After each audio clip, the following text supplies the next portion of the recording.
IPL 13வது league போட்டியில 8 wicket வித்தியாசத்துல ஜெயிச்சு லக்னோவை பஞ்சாப் பந்தாடி இருக்கு. லக்னோ ஏகனா ஸ்டேடியம்ல நடந்த இந்த போட்டியில முதல்ல பேட்டிங் பண்ண லக்னோக்கு ஆரம்பமே ஷாக். அந்த அணி தொடக்க வீரர் மிச்சல் மார்ஷ் டக் அவுட் ஆக்குனாரு. ஹர்ஷ்தீப் சிங் முந்தைய போட்டிகள்ல சொதப்பின மார்க்ரம் 28 ரன்கள் அடிச்சு அவுட் ஆக வழக்கம் போல அதிரடியா ஆடினாரு பூரன்.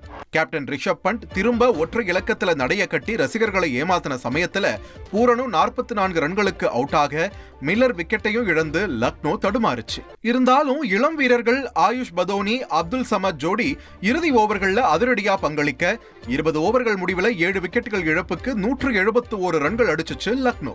தொடர்ந்து 172 ரன்களை நோக்கி ஆடின பஞ்சாப் அணியில பிரியன்ஷ் ஆர்யா சொற்ப ரன்களுக்கு ஆட்டம் இழந்தாலும் பிரப்சிம்ரன் சிங் அரை சதம் அடிச்சு அசத்தினாரு. 69 ரன்கள்ல பிரப்சிம்ரன் சிங் கேட்ச் ஆக கேப்டன் ஸ்ரேயஸ் ஐயரும் நேஹல் வதேராவும் பவுண்டரிகளை பறக்க விட்டு பட்டையை கிளப்பினாங்க. இவங்களோட அதிரடியால போட்டி முழுமையா பஞ்சாப் பக்கம் வர லக்னோ பவுலர்கள் விக்கெட் எடுக்க முடியாம திணறினாங்க.